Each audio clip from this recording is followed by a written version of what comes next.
Hi! Hello mga ka-chewies! Welcome back again to my vlog. So for today's video is quality time with my Ate BFF's family. Yes mga ka-chewies, for today's video is manglaag ta. So kay weekend man ta karon so mulaag jud ta. And kaninga time is nasakay na kog motor kay padaw na ko na lang Ate Kim. So pag-abot na ko sa ilahang balay, ang nara sa ilaha is ang iyang anak, iyang sister, and a kitty.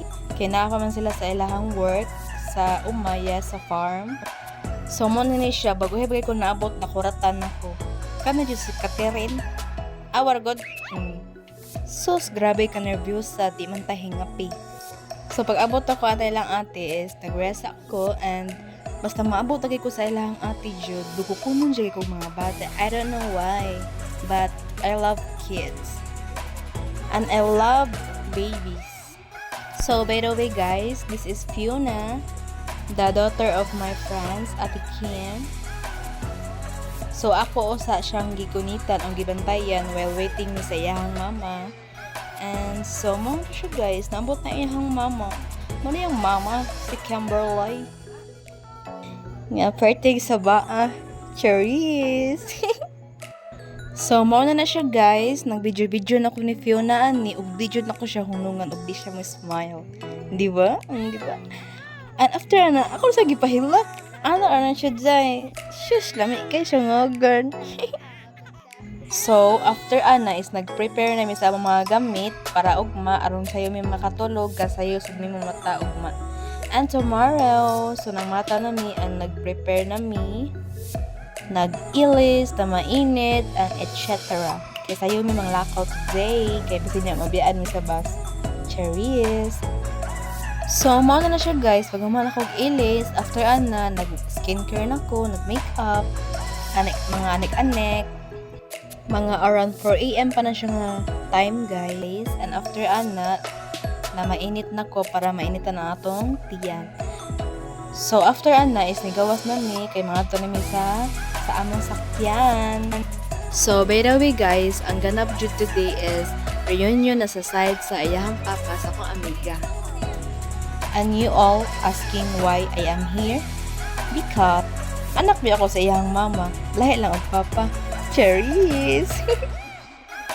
Bitaw guys, appreciate kay nila ko si ate kay every nabitaw sila ganap sa ilang mga live or mga event is pakiyugon jud ko ni ate or sa iyang family every na occasion, but sometimes dili jud ko kakuyog kay syempre napod ba ako'y family nga napod mi lakaw labi nagmagatugma but depende ra jud na kung kinsay makauna sa reserve sa kong laag.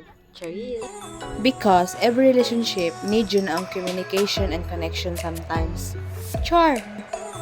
So, mauna na siya guys na namiana sa SRP o padalong namiana sa South. So, I don't know guys og asa na jud miana dapita kay gikan sa mong pagbiyahe na tulog ra jud ko kay kabuhi ang person. So, mauna sila ka mga tatag guys. So, kay okay naman ko ani nga time and I took a video for a while and after ano is nabot namin sa Simal Lab because nihapit lang sila sa Simal Lab before mi maadto sa dagat. Ganahan sa jud kay ko moari jud because I have something to ask or pasalamat ni Mama Mary or ni Lord, especially sa kanang good health and healing. Yes guys, so pag humana mo and after ana is niuli na mi, so before mi manglarga balik padulong sa beach, nangaon sa ni sila para way mga pasmos. So kay dili man ko ganahan mo kaunog rice basta magbiyahe kay you know pabuhi ang person. So muna siya guys, nakakita sa camera na akong itangtang. So nanami sa beach and pag abot na mo sa beach, syempre nandiyan na ang eme-eme nga video. So pak ten ay. So after na sa bang pag video og picture na naligo na mi and wala na kay ko naka video sa mga ganap because I don't want to mabasa akong phone kay wala ko nakadaog cover sa una lang. Cherries. So this time mga 3 or 4 PM niundan ako kaligo dai kay birthday na akong ni Graha. And nga na mi kamuti guys because wala lang sima-sima kain. So mo na siya guys, like the sister of my friend at Kia. Kaern.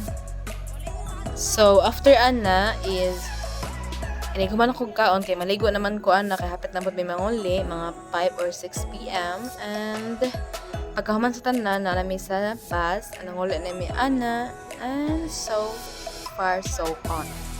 Muna siya guys, di namin makita kay perti ng mga nigraha. And another day, another life, another time, or ano ba? Nagpakuyog ko na sa mga bata kaya nakikipalit something. So muna siya guys, nanapilay ang adlaw, naghiman na sila og mango tapioca and banana nga pinaypay. Saging pinaypay di ay. So this time naghiwa-hiwa namin sa mga saging and nag-prepare namin sa mga ingredients. Syempre day mo tabang jud day lain sa mo kaon ratad zay. Cheers.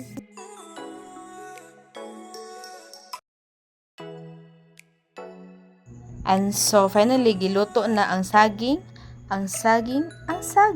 Muna siya guys. So finally, let's eat guys. Thank you for this ate and Laika. Salamian nga snack. Kaon! Nalibay mo mantika. Kung ano sukli.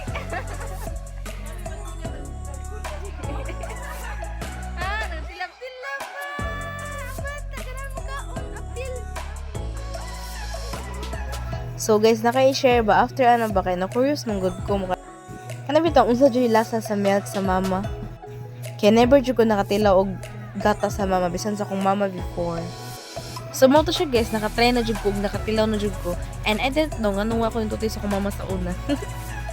So this time is nag-arrange na ko og nangandam na ko sa kong mga things anak kay para kauli.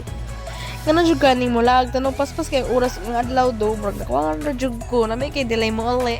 Char, depende. So mo na siya guys, pag ugma na, di uli na ko, na ako sa amuka, and pag uli na ko is mo na siya ang nisugat. Inana dyan na siya, pasagikan ko mulaag. Ikaw rin ako perting ngisi-ngisiha. Pero sa una, nilaag ko gikan ng lood-lood. Marag correct. So, that's all for today's video mga ka-chewies. And see you on my next vlog. And please don't forget to like and follow my page if wala pa ka naka-follow. Thank you and God bless. Bye!